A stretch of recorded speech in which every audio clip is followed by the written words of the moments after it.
Seguimos con Gracias por venir con Robert Santiago por Latinísima. Aquí hablamos todos. Bienvenidos a Latinísima, la plataforma donde aquí hablamos todos. El invitado de hoy es nicaragüense, enviado de Dios en la Iglesia Católica San Michael de Miami.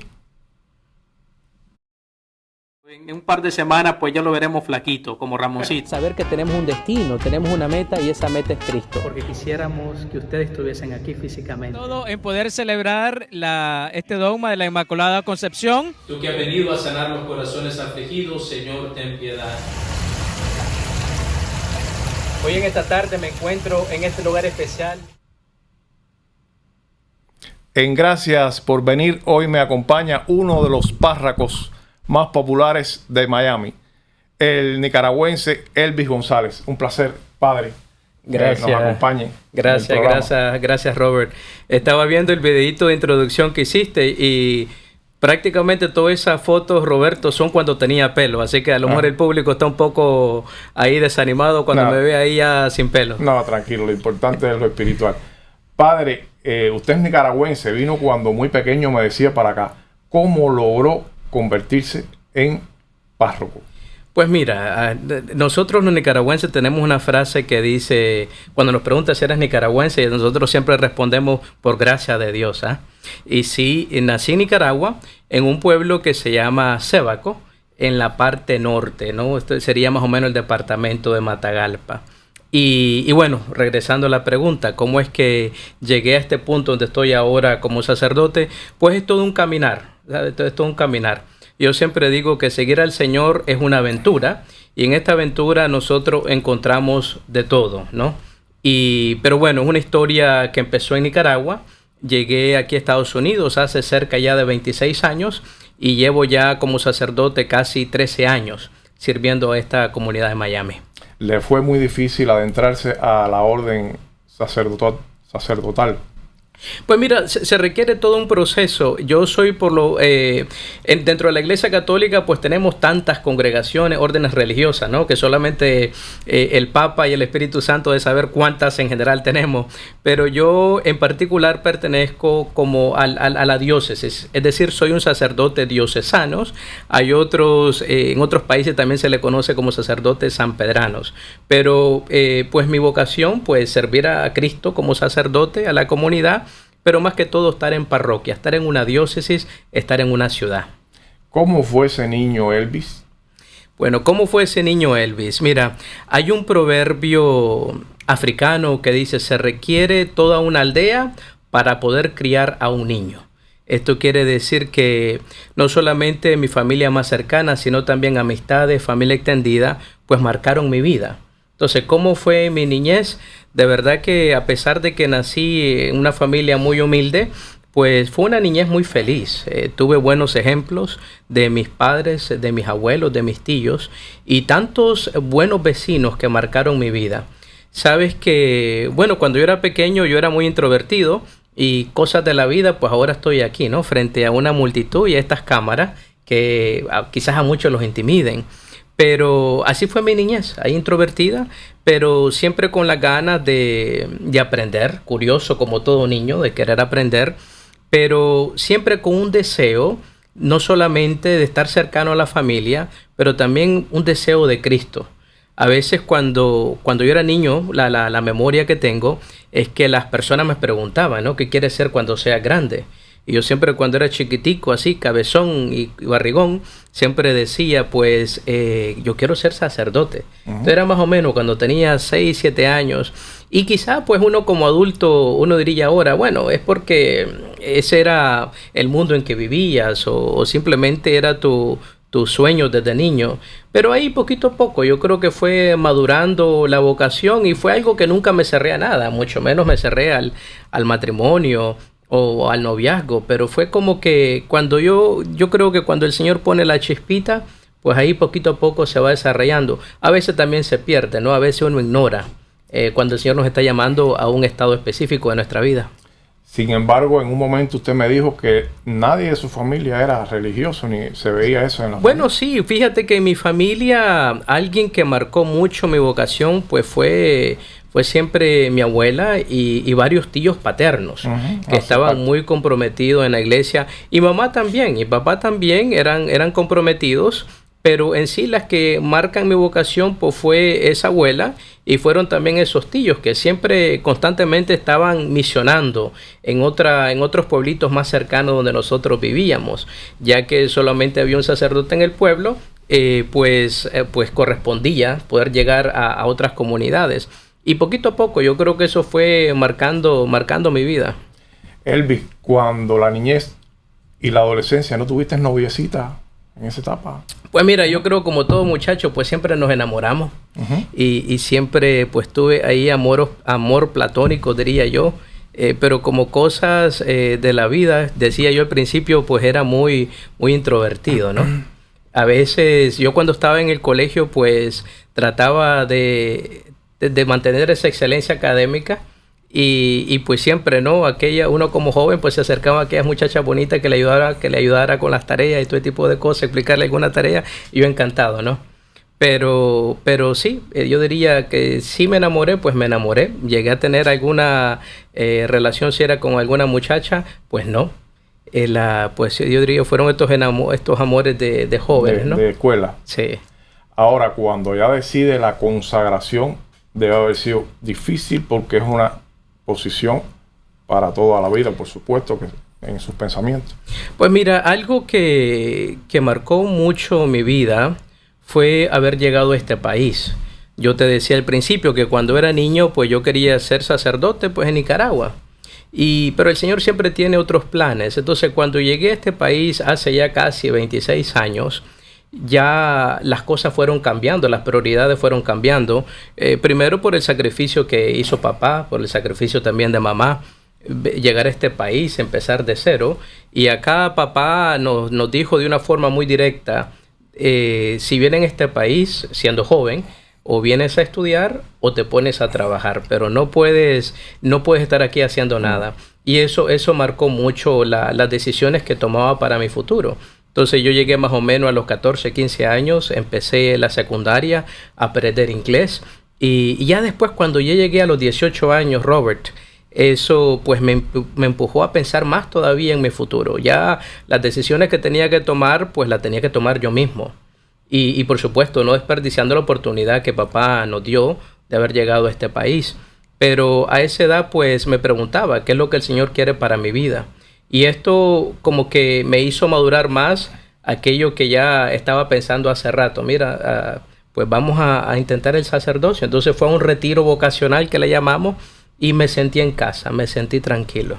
Padre, cuando asume ya como tal, seguramente le han llegado muchos casos de diferentes formas, personas de todas las edades. ¿Recuerda algún caso que ha tenido que enfrentar así de manera tan difícil que le ha sido, que jamás pensó enfrentar? Mira, yo creo que uno de los detalles más lindos de la vocación al sacerdocio, Robert, es que la gente a uno le da acceso a sus vidas. Yo creo que ese es el don más grande que tenemos como sacerdote, que ustedes nos abren las puertas nosotros, aun cuando a veces podemos ser extraños, ¿no? Pero de los casos, imagínate, son tantos casos de la vida, con la familia, con los matrimonios, con la salud, con la enfermedad.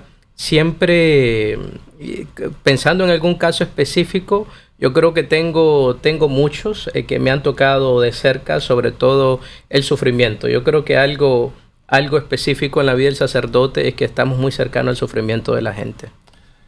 Padre, se le acercan prostitutas, delincuentes. ¿Cómo ustedes dan tratamiento a este tipo de personas? Porque son casi siempre reincidentes, porque es una personalidad que casi siempre se lleva y es difícil de diferenciarla y de llevarla a una estabilidad. Mira, el Papa Francisco, y también lo dice ahora el Papa actual, el Papa León, la iglesia es un hospital, ¿eh? Y no sé, nosotros siempre cuando vamos a los hospitales, pues es cuando nos encontramos vulnerables. Y si vamos a los hospitales porque estamos enfermos y necesitamos la medicina. La iglesia es así, ¿no? La iglesia es un hospital. Y en esta iglesia, tanto aquellos que están afuera, los que estamos adentro, pues todos estamos en el mismo barco y somos pecadores. Lo lindo que cuando se acerca a alguien que quiere la conversión es que va aprendiendo poquito a poco esos errores. Y esto es una frase, no recuerdo qué santo lo decía, pero decía, el principio de la santidad no solamente consiste evitando las tentaciones, pero sobre todo aprendiendo de tus errores. Así que cuando se nos acercan las personas de toda etapa de la vida, del pecado más pequeño al pecado más grande, pues ahí donde yo también me siento vulnerable. Y es algo lindo, ¿sabe que es algo lindo? Porque muy pocas veces nosotros somos vulnerables no solamente a las cosas que el Señor nos pide, ¿no? Pero vulnerable también a su amor, a buscar el perdón, a buscar la redención. Es bello. Cuando una persona se me acerca, Robert, y me ha dicho, padre, la última vez que me confesé fue 20, 30 años, yo me alegro en cantidad, porque finalmente, pues mira, hay un sentido de redimirme, hay un sentido de que no puedo seguir así, porque no soy feliz. Yo estoy pensando ahora en un caso. Hay un reggaetonero cubano que le dicen Chocolate, no sé si usted lo ha oído hablar de él. Él quiere convertirse en religioso. Ha atravesado por una serie de pecados, como se le dice. ¿Usted cree que esa personalidad pueda transformarse? Pues mira, creo que hay un escritor irlandés, si no me equivoco, apellido Wilde, que él siempre dice, todo santo tiene un pasado y todo pecador tiene un futuro. Así que el hecho de que nosotros estemos vivos y estemos buscando siempre el sentido de redimirnos, de cambiar, de hacer algo diferente en nuestra vida, pues bueno, yo creo que el Señor siempre nos regala la oportunidad. Y en eso consiste, ¿no? Que cada día que el Señor nos regala es una oportunidad que nos prepara para la eternidad. Así que, pues imagínate, cuando vemos los evangelios, Robert, ahí fueron llamados todo tipo de hombres. Cuando Cristo llamó a los apóstoles estaba Pedro, también estaba Judas, el que lo traiciona. Así que hay de todo.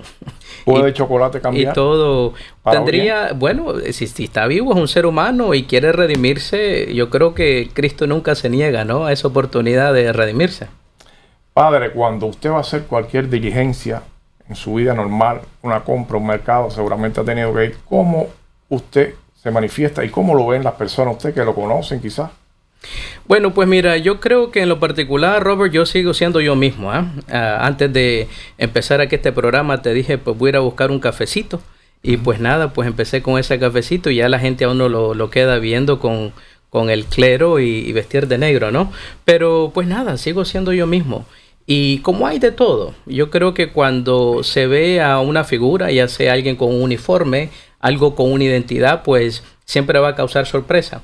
Pero en general, mi experiencia con la gente, estando en el supermercado, estando en la farmacia, pues ha sido muy acogedora. De verdad que nunca he tenido ningún mal momento. En la calle, cuando está en la calle, Dios perdona, ¿no ha sentido atracción sexual quizás en algún momento por alguna persona? Bueno, la cuestión es, nosotros como seres humanos, Robert, pues somos seres sexuales, ¿no? Y siempre vamos a tener deseo. El hecho de que estoy sirviendo como sacerdote, eso no viene a negar mi naturaleza como hombre, ¿no? Al contrario, yo creo que los deseos siempre van a estar allí. Pero como todo en la vida, yo creo que poquito a poco pues uno va aprendiendo. No solamente más que disciplinar nuestros deseos, pues ir creciendo en las virtudes. Tengo un buen amigo mío que ya ha pasado los 80, ¿no? Un jovencito, diría yo. Y él siempre me dice, entre más viejo me pongo, más recrudecen mis defectos. Que debería ser lo opuesto, ¿no? Es decir, hay cosas en la vida que nos vamos acostumbrando a los malos hábitos y se supone que entre más maduremos, se supone que seamos más excelentes, ¿no? En todo, en todos los niveles de la vida, no solamente espiritual, pero en todo. Pero no, sí, los deseos siempre van a estar ahí. ¿Y cree que eso es pecado? Bueno, todo depende, ¿no? Hay deseos que te roban tu dignidad. Hay deseos que te hace ver a la otra persona como un objeto. Por supuesto que cuando ya te roba la dignidad y te ve como un objeto, pues es algo mal, ¿no? Es un pecado. Al contrario, yo creo que el deseo más grande Y aquí te lo digo, no estoy hablando de un romanticismo o algo superficial, pero el deseo más grande, decía San Agustín, es poder poseer a Dios. El Papa actual que tenemos es de esta orden agustina, el Papa León. Y entonces él siempre está citando a San Agustín. Y San Agustín fue un gran santo del siglo, más o menos del siglo IV de nuestra era cristiana, y ha sido uno de los grandes doctores de la iglesia. Y decía San Agustín esta frase en el libro de las Confesiones: Señor, tú nos has creado para ti, y mi corazón no encuentra descanso hasta que no te posea. Uh-huh. Padre, hace 2 o 3 días oí en una emisora de aquí de Miami suicidios de curas, que está como, dieron una cifra grandísima a partir de un suicidio que hubo recientemente. ¿Qué le parece este tipo de acción? Usted que está muy cerca en este tipo de acciones. Pues mira, este tipo de tragedia siempre causa mucho dolor, Robert. Y de verdad que pues no hay ninguna explicación, ¿no? No encuentro ninguna explicación para este tipo de tragedia. Lo único que sí te puedo decir es que en nuestra experiencia con el dolor, a veces nosotros no sabemos cómo lidiar. Imagínate, yo soy cobarde con las agujas, ¿eh? Ahora imagínate el dolor espiritual, el dolor emocional. Y cada quien pues uno va aprendiendo cómo yo estoy lidiando con mis propios dolores, con mi propio sufrimiento. Me imagino que hay cosas, etapas en nuestra vida que es algo mucho más grande, que sobrepasa nuestra capacidad, y buscamos diferentes maneras de cómo darle una respuesta o ponerle fin a este dolor. Dentro del sacerdocio yo creo que, imagínate, es mucho más doloroso todavía, porque estos son hombres que no solamente se han consagrado, pero también se han dedicado al servicio de los demás, ¿no? Y por supuesto que no solamente causa dolor a la familia, pero también a toda una feligresía. Ahora bien, yo creo que, yo siempre digo, mira, nuestro amor siempre va a ser limitado, ¿no? Y es por eso que cuando una persona llega a ese límite, pues nosotros le pedimos al Señor que lo que no pudo recibir esta persona, o lo que yo no puedo dar como hombre, pues que Cristo lo termine de completar. Pero este tipo de tragedia, imagínate cuántas de nuestras familias pues lloran a sus hijos, a sus hijas, y sobre todo cuando no hay una respuesta, no hay una explicación, tratamos de buscar siempre una respuesta. Pero es allí donde lo que nosotros no le podemos dar, esperemos que Cristo siempre lo complete. Y es algo que siempre va a estar ahí, yo creo, ¿no? Padre, ¿cree en los milagros? ¿Existen los milagros? Bueno, claro, fíjate que los milagros, la vida es un milagro en sí, ¿no? Si lo ponemos a hablar en términos general. ¿Me puede, entre sus palabras, poner algún ejemplo? Bueno, un milagro, pensando un milagro en mi vida, cuando unas personas, por ejemplo, vienen a pedir mi oración, ya que están atravesando un mal momento o simplemente tienen una enfermedad que les ha robado la paz, les ha robado la seguridad, y que siempre me digan: Padre, por lo menos hasta ahora estoy bien. No sé qué va a pasar más tarde o mañana, pero estoy bien. Es decir, yo creo que el milagro más grande, más que encontrar la cura de lo que hasta ahora no tengo o me hace falta, es poder vivir la vida plenamente, sentirme feliz en el momento ahora. Yo creo que ese es el milagro más grande. Y esto no lo digo con miedo a ser disolucionado o ser decepcionado, ¿no? Al miedo a que no vaya a recibir ese milagro, pero al contrario, el hecho de que el aquí y el ahora es la oportunidad que tengo, para mí eso es un milagro. Su Venezuela, su Nicaragua, Venezuela, mi Cuba, no acaban de encontrar el milagro. Que las personas siempre están acudiendo Dios. Dios es el único que puede. ¿Qué cree usted al respecto? Bueno, pues mira, yo creo que no te equivocaste cuando dijiste, ¿no?, tu Venezuela. Algo que sí tenemos en común entre Venezuela, Cuba y Nicaragua, aparte del sufrimiento, yo creo que también el sentido de esperanza. Y cuando estos 3 pueblos constantemente siempre están clamando, elevando sus oraciones al Señor, es porque en Él encontramos nuestra esperanza. Fíjate, en él encontramos nuestra esperanza, porque lo más triste que se le puede robar a un pueblo es la esperanza. No hay un sentido del mañana, no hay un propósito. Y Cristo nos ofrece a nosotros esa esperanza. Es decir, lo que yo espero para mañana, eso que yo espero en el futuro, pues cambia mi forma de vivir. porque si no espero en el mañana, imagínate, entonces el día de hoy para mí sería una desesperación. Y es algo que lo que ha dado fortaleza a nuestros pueblos. He oído mucho esa frase de que Dios le da las mayores batallas a sus mejores hijos. Oye, ha llevado duro a nuestros pueblos. Y sí, imagínate cuando ustedes ven la historia, sobre todo en Cuba, pues ha sido una historia de mucha valentía. Cuando vemos aquellas batallas, ¿no? Buscando una conquista, buscando una libertad. Y también pues en los últimos 60 años la historia del castrismo, cómo poquito a poco ha tratado de robar esa identidad de ese pueblo valeroso. Pero al mismo tiempo, fíjate que cuando vemos la historia, y estoy hablando también de la perspectiva yo de ser nicaragüense, también el Señor nunca nos abandona, porque siempre ha puesto voces, siempre ha puesto a profetas, ya sean sacerdotes, ya sean religiosas, y también hombres laicos, hombres comprometidos. Ustedes ahí en Cuba tuvieron también a un gran hombre, a Payá, que murió también de una forma trágica, ¿no? Pero yo creo que a través de la historia, por muy negra que sea, y a veces cuando creemos que Dios no está ahí, Él siempre nos pone voces, que siempre nos está señalando constantemente a Él. Y eso no lo perdemos de vista. Padre Elvis, ¿usted cree en la brujería? Bueno, la brujería, fíjate que la brujería la gente la utiliza pues para muchas cosas, ¿no? Pero más que todo es para poder controlar aquello que no puede. El mal existe, ¿eh? Eso sí, el pecado y el mal existe. Eso yo no lo puedo negar, la iglesia no lo niega que el mal existe. Pero a veces cuando las personas recurren a la brujería por cualquier otra razón, por buscar poder, por poder controlar o más que todo, o quizás muchas veces para hacer daño, expresa nuestros miedos, expresa nuestra falsa de confianza, creyendo que un objeto, un amuleto, un conjuro, cualquier otra cosa, pues me va a dar a mí lo que estoy buscando. Pero sí, yo creo que en realidad algo que la fe cristiana nos ofrece es poder confiar. Y poder confiar en Cristo, que es el que todo lo puede. Cuando nosotros nos quedamos a nivel de criatura, es decir, todo aquello que solamente la criatura puede dar, entonces ya nos volvemos idólatras.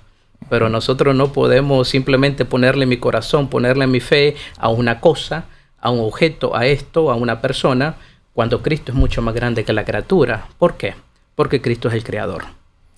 Estoy percibiendo que en este siglo hay muchos más creyentes. Las personas se están convirtiendo en creyentes que en épocas anteriores no existía. ¿A qué usted le acata esto? Pues mira, yo creo que primero es una cosa buena, ¿no?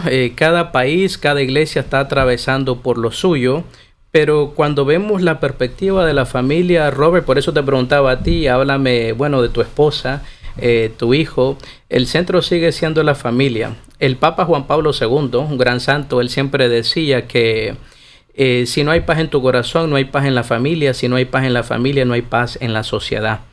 Y nuevamente regresamos a esto, de que pues la familia, la persona humana necesita de Dios. Es muy triste poder encontrar una persona que viva en el vacío, que viva desesperada. Hay algo que pues tiene que ver mucho, que tiene que existir mucho más allá de nuestras capacidades. Yo creo que hay un punto en que nosotros nos hartamos de todo. Podré vivir mi vida y podré tenerlo todo y estar satisfecho en todo, pero hay un punto también que yo me harto de eso. Entonces tiene que haber algo. Algo muy bueno es eso, que las personas se están acercando a la iglesia, se están acercando a Cristo y están buscando los sacramentos. Yo te decía al principio que mi parroquia está en la pequeña Habana, aquí en el centro de Miami, San Michael de Arcángel. Y es una bendición poder encontrar ahí a las personas a pie de todos niveles de vida, de todo nivel social, y cómo buscan los sacramentos, ya sea a través de la reconciliación, a través del bautismo y el matrimonio. Y es algo lindo, porque te digo, ya por lo menos no solamente yo me siento útil, pero hay algo que yo creo que poseo, que también le va a hacer feliz. Y lo que poseo es Cristo, que también Cristo le va a hacer feliz. Pero no todos los párrocos son así. Hay quienes se han aprovechado de la iglesia para lucrar. Bueno, como todo en la vida, Robert, yo creo que el pecado abunda donde hay un ser humano. A veces nosotros podremos tener la noción de que seré perfecto viviendo en una isla solitario, como esta novela de Robinson Crusoe, Pero no, yo creo que donde hay un ser humano ahí vamos a encontrar imperfecciones y también vamos a encontrar virtudes. Y que han habido malos sacerdotes, por supuesto, eso no lo puedo negar. Sacerdotes que han hecho daño, sacerdotes que han defraudado. Y no lo estoy justificando. Es como todo. Y yo es por eso que yo tampoco soy perfecto. Eso lo admito. No porque estoy acá, claro, que me está viendo toda una audiencia, pero sí, yo creo que hay de todo. San Pablo lo pone de una forma magnífica en una de sus cartas cuando dice de que el cristiano es un tesoro en vasijas de barro, que en cualquier momento nos podemos quebrantar. Así también ocurre con los políticos. Hay políticos y la demagogia y se apoyan en la religión. Son cristianos, son católicos, apostólicos. ¿Qué usted cree de esto? Pues mira, yo creo que una de las aspiraciones más grandes del ser humano, la aspiración más grande en la política es el servir. Es el servir. O sea que el oficio público de la política es poder servir. Y yo creo que esa es la aspiración más grande de todo político. Es decir, la política en sí no es mala. Ahora, cuando ya hablamos de partidos políticos, de diferentes ideales o podemos decir ideologías, pues ya eso ya marca, ¿no? Nos lleva a otro rumbo. Y acá pues el punto no es hablar de la política partidista, sino de la política en sí. Pero partiendo de ese punto de que en la política, la aspiración más grande de la política es el poder servir, pues eso es una gran virtud. Y yo creo que a nuestros líderes civiles, nuestros líderes políticos, pues no olvidar ese aspecto, ¿no? Que si han sido elegidos a un oficio dentro de la ciudad, dentro del país, es poder servir. Y eso es lo que nos da a nosotros mayor satisfacción. Ahora, sirviendo, dejando a un lado mis propósitos personales y enfocarme en el bien común. ¿Cuál es la relación que tiene, en el caso de usted, con la política? ¿Cómo es esa relación aquí en Miami? Bueno, pues nada, pues ya tú conoces cómo es nuestra casa, ¿no? Yo creo que pues en Miami habemos tantas nacionalidades, tantas ideas y pues yo creo que por lo menos hablándote como pastor, como sacerdote que soy, pues llevarme bien con todos. Mi labor como pastor es ser ese sacerdote para todos, para los políticos y los que no somos políticos, los que estamos a pie y los que están en oficina en aire acondicionado, ¿no? Pero mi labor es poder servirlo a todos. ¿Por qué? Porque al final es recordarle que nuestro fin es Cristo y servirle también a los demás. Y para mí ha sido un gran placer. De una forma también positiva, Robert, yo también he sido afortunado. Por lo menos muchos de nuestros líderes civiles que se han acercado a San Michael, pues han sido excelentes hombres y excelentes mujeres, ¿no? A pesar del partido que ellos puedan profesar. Pero sí, muchos pues tienen esos valores, he podido conocer a sus familias. La paz es algo que lleva a la iglesia por sobre todo. ¿Usted cree que puede haber paz en el mundo? Pues fíjate que hace un par de domingos nosotros leíamos un evangelio donde Jesús dice, no he venido a traer la paz, ¿no? Sino más bien la división, suegra contra nuera, hijo contra padre, etcétera. Decía un buen amigo mío, mira, la paz no es la ausencia de la guerra, no es la ausencia de conflicto, la paz es poder estar con Cristo. Por eso cuando nosotros hablamos de la paz, no lo hablamos como una utopía de algo que no se puede alcanzar, que está muy lejano, sino más bien como algo que se tiene que trabajar. Hay muchos elementos para nosotros alcanzar la paz en el mundo. Se necesita la justicia. Cuando nosotros hablamos de paz, si queremos la paz que ofrece Cristo, se necesita la justicia, se necesita la verdad, se necesita también la libertad y tantos otros elementos. O sea que cuando nosotros hablamos de paz, no solamente nos referimos a una teoría, no lo podemos utilizar como una cobija que va a poder cubrir todas las injusticias, todo el mal del mundo. Al contrario, si queremos paz, hay que traer la luz a cada aspecto de nuestra historia. Bueno, estuviéramos hablando aquí mucho más, padre, pero se nos está acabando el tiempo. Quisiera que usted le diera un mensaje a la humanidad, a los de bien, a los que no están haciendo el bien, y que a esta emisora usted la bendice como quiero que bendiga mi programa. Bueno, déjame decirte que primero me encanta el título de tu programa. Gracias por venir. Y no lo encuentro solo algo muy optimista, pero lo encuentro algo muy esperanzador. Desde el momento que te conocí, ¿no? Del año pasado, pues causaste una gran impresión y me alegra mucho que en este programa pues estés invitando a personalidades grandes y pequeños. Yo me considero pequeño, no, pero nadie es pequeño. Pero sí, de verdad que esta es una linda oportunidad. ¿Y qué yo le diría a la gente, donde quiera que nos estén viendo? Pues todos nosotros tenemos la tabla de los 10 mandamientos, ¿no? En el Antiguo Testamento. Esa trato de cumplirla, pero en el Evangelio de Mateo capítulo 25, aquellos que son cristianos, hay una frase donde Jesús le hace la pregunta: Señor, ¿y cuándo te vimos? ¿Cuándo creíamos que eras tú? Y entonces él decía: cuando visitaste al enfermo, cuando visitaste al encarcelado, cuando vestiste al desnudo, cuando le diste de comer al hambriento, me lo hiciste a mí.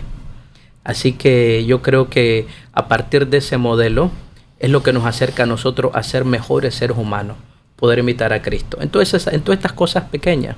Y para mí ese es mi modelo, esa es mi meta.